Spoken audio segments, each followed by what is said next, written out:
संस्थापकाय च धर्मस्य सर्वधर्मस्वरूपिणे अवतार वरिष्ठाय रामकृष्णाय ते नमः। जय ठाकुर, जय माँ।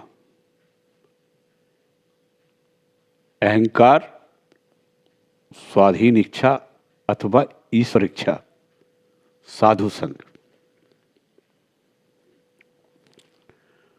सुरेंद्र के घर के आंगन में श्री रामकृष्ण देव सभा को आलोकित कर बैठे हुए हैं। शाम के 6 बजे होंगे। आंगन से पूर्व की ओर दालान के भीतर देवी प्रतिमा प्रतिष्ठित है। माता के पाद पद्मों में जबा और गले में फूलों की माला पड़ी हुई है। माता भी ठाकुर दालान को आलोकित करके बैठी हुई हैं। आज अन्नपूर्णा देवी की पूजा है। चैत्र शुक्ला अष्टमी, 15 अप्रैल 1883, दिन रविवार। सुरेंद्र माता की पूजा कर रहे हैं, इसीलिए निमंत्रण देकर श्री रामकृष्ण देव को ले गए हैं। श्री रामकृष्ण देव भक्तों के साथ आए हैं। आते ही उन्होंने ठाकुर दालान पर चढ़कर देवी के दर्शन किए। फिर खड़े होकर उंगलियों पर मूल मंत्र जपने लगे। श्री रामकृष्ण देव भक्तों के साथ आंगन में आए। आंगन में दरी पर साफ धुली हुई चादर बिछी है। बिस्तरे पर कई तकिए रखे हुए हैं। एक और खोल करताल लेकर कई वैष्णव आकर एकत्रित हुए संकीर्तन होगा। भक्तगण श्री रामकृष्ण देव को घेर कर बैठ गए। लोग श्री रामकृष्ण देव को एक तकिए के पास ले जाकर बैठाने लगे, परंतु वे तकिया हटाकर बैठे। श्री रामकृष्ण देव भक्तों से बोले, तकिए के सहारे बैठना, जानते हो ना, अभिमान छोड़ना बड़ा कठिन है। अभी विचार कर रहे हो कि अभिमान कुछ नहीं है, परंतु फिर न जाने कहां से आ जाता है। बकरा काट डाला गया, फिर भी उसके अंग हिल रहे हैं।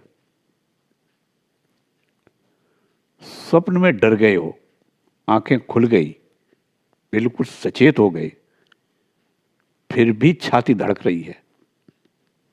अभिमान ठीक ऐसा ही है, हटा देने पर भी न जाने कहां से आ जाता है। बस आदमी मुंह फुलाकर कहने लगता है, मेरा आदर नहीं किया। केदार बोले, तृणादपि सुनी चैन करो रिप सहसुणा। श्री रामकृष्ण देव बोले, मैं भक्तों की रेणु हूं। वैद्यनाथ आते हैं। वैद्यनाथ विद्वान हैं, कलकत्ते के हाई कोर्ट के वकील हैं। श्री रामकृष्ण देव को हाथ जोड़कर प्रणाम करके एक ओर बैठ गए। सुरेंद्र श्री रामकृष्ण देव से बोले, ये मेरे आत्मीय हैं। श्री रामकृष्ण देव बोले, हाँ, इनका स्वभाव तो बड़ा अच्छा है। सुरेंद्र बोले, ये आपसे कुछ पूछना चाहते हैं, इसीलिए आए हैं। श्री रामकृष्ण देव वैद्यनाथ से बोले, जो कुछ देख रहे हो सभी उनकी शक्ति है। उनकी शक्ति के बिना कोई कुछ भी नहीं कर सकता। परंतु एक बात है, उनकी शक्ति सब जगह बराबर नहीं है। विद्यासागर ने कहा था, परमात्मा ने क्या किसी को अधिक शक्ति दी है? मैंने कहा, शक्ति अगर अधिक न देते तो तुम्हें हम लोग देखने क्यों आते? तुम्हारे दो सिंह थोड़े ही हैं। अंत में यही ठहरा कि विभू रूप से सर्वभूतों में ईश्वर है, केवल शक्ति का भेद है। वैद्यनाथ बोले, महाराज, मुझे एक संदेह है।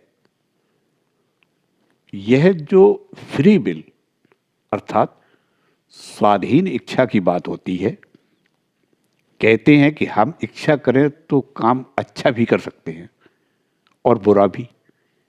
क्या यह सच है? क्या हम सचमुच स्वाधीन हैं? श्री रामकृष्ण देव बोले, सभी ईश्वर के अधीन है, उन्हीं की लीला है।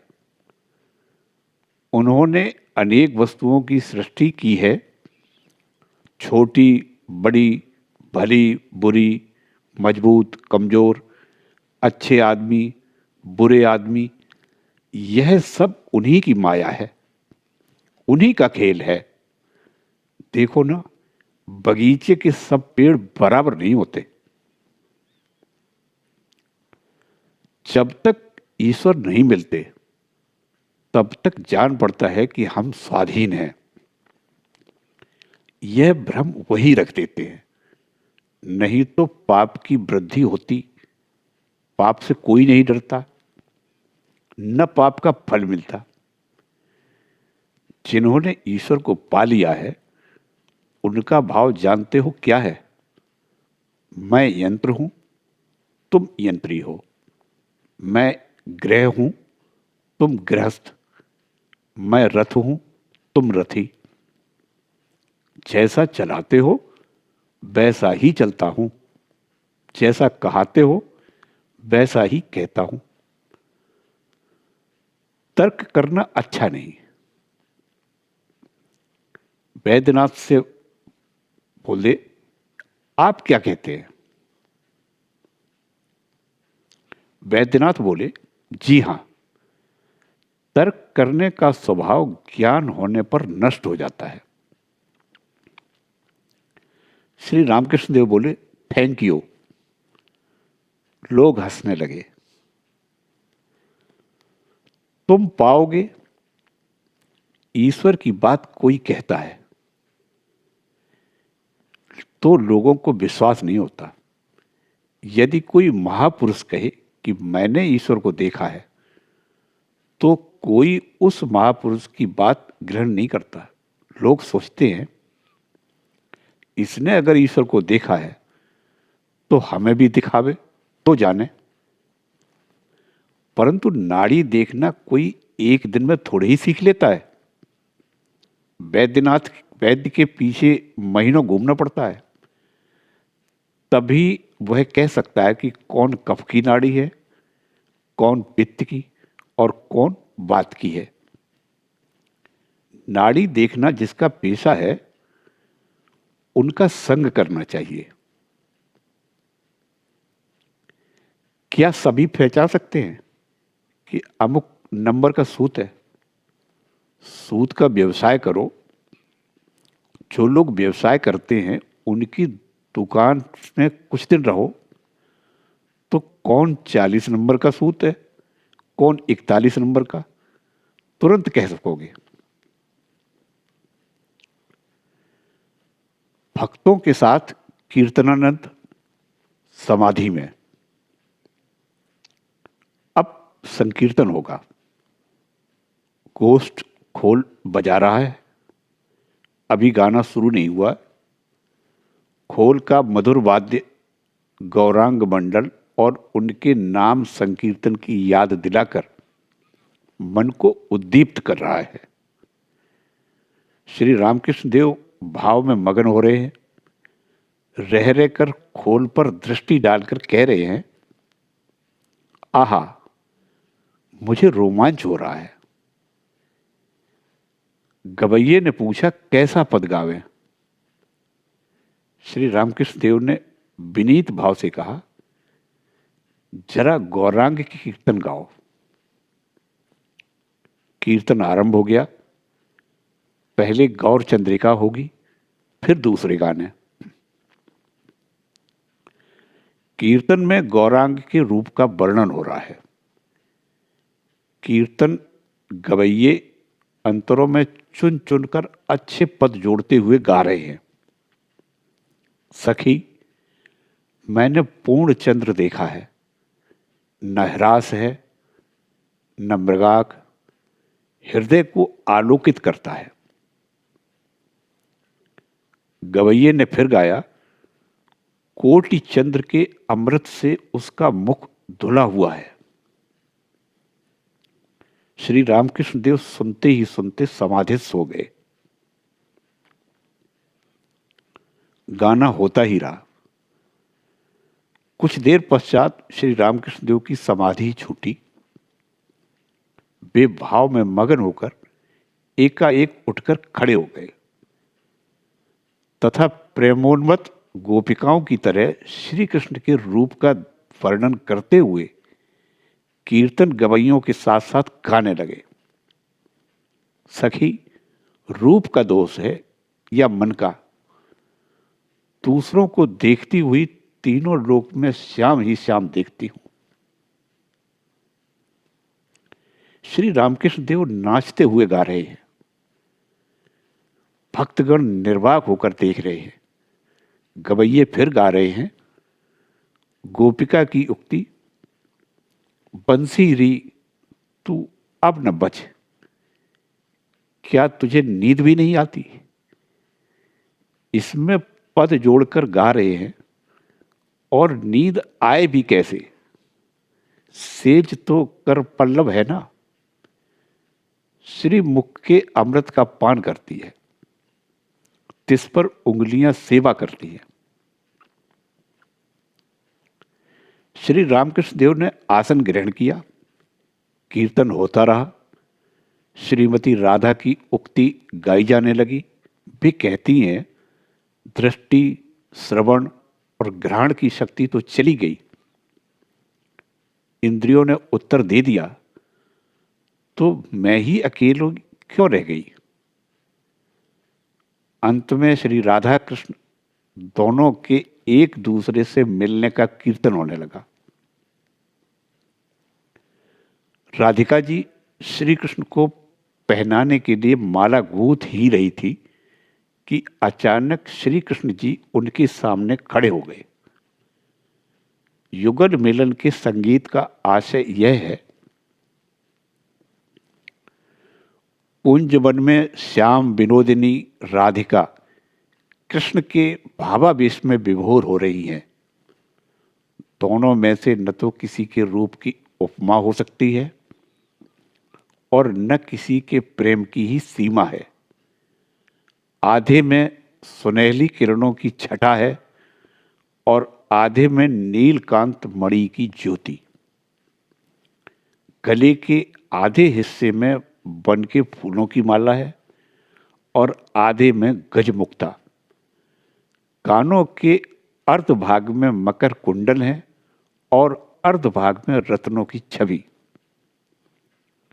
अर्ध ललाट में चंद्रोदय हो रहा है और आधे में सूर्योदय। मस्तक के अर्ध भाग में मयूर शिखंड शोभा पा रहा है और आधे में बेड़ी। कर कमल झिलमिला रहे हैं। फड़ी मानो मणि उगल रहा है। कीर्तन बंद हुआ। श्री रामकृष्ण देव भागवत भक्त भगवान इस मंत्र का बार बार उच्चारण करते हुए भूमिष्ठ हो प्रणाम कर रहे हैं। चारों ओर के भक्तों को उद्देश्य करके प्रणाम कर रहे हैं और संकीर्तन भूमि की धूलि लेकर अपने मस्तक पर रख रहे हैं। श्री रामकृष्ण देव और साकार निराकार। रात के 9:30 बजे का समय होगा। अन्नपूर्णा देवी ठाकुर दालान को आलोकित कर रही हैं। सामने श्री रामकृष्ण देव भक्तों के साथ खड़े हुए हैं।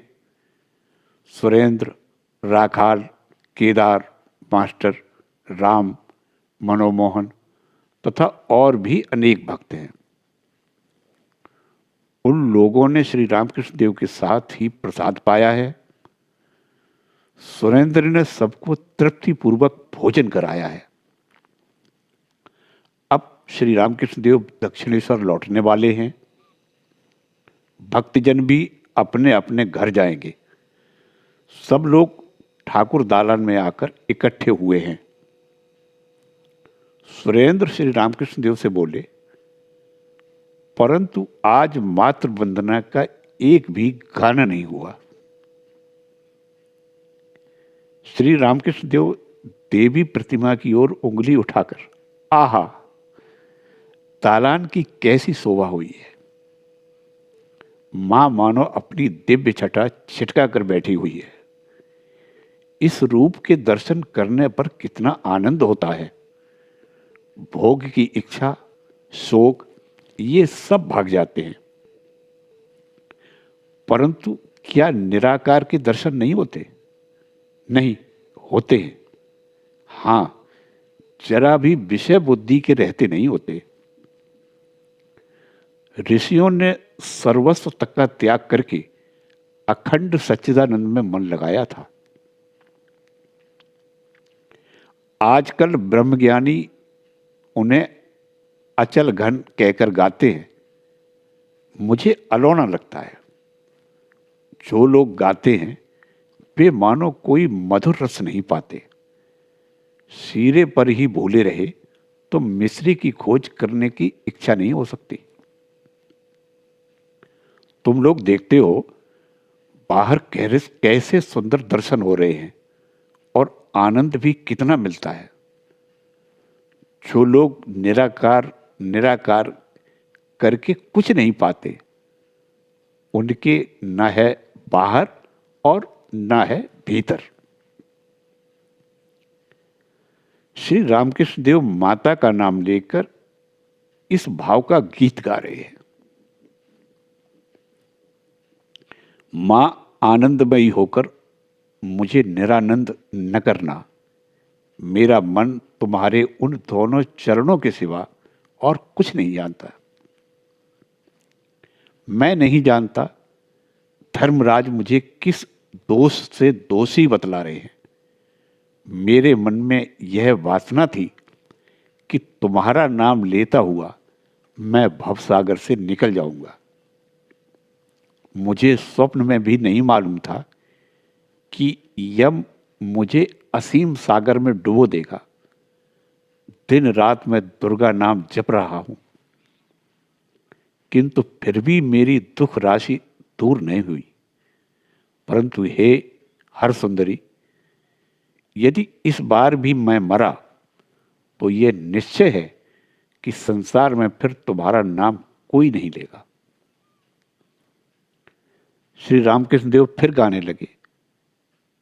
गीत इस आशय का है, मेरे मन दुर्गा नाम जपो। जो दुर्गा नाम जपता हुआ रास्ते में चला जाता है, शूलपाणी शूल लेकर उसकी रक्षा करते हैं। तुम दिवा हो, तुम संध्या हो, तुम ही रात्रि हो। कभी तो तुम पुरुष का रूप धारण करती हो, कभी कामिनी बन जाती हो। तुम तो कहती हो कि मुझे छोड़ दो, परंतु मैं तुम्हें कदापि भी नहीं छोड़ूंगा। मैं तुम्हारे चरणों में नूपुर होकर बजता रहूंगा। जय दुर्गा, श्री दुर्गा कहता हुआ मां जब शंकरी होकर तुम आकाश में उड़ती रहोगी, तब मैं मीन बनकर पानी में रहूंगा। तुम अपने नखों पर मुझे उठा लेना।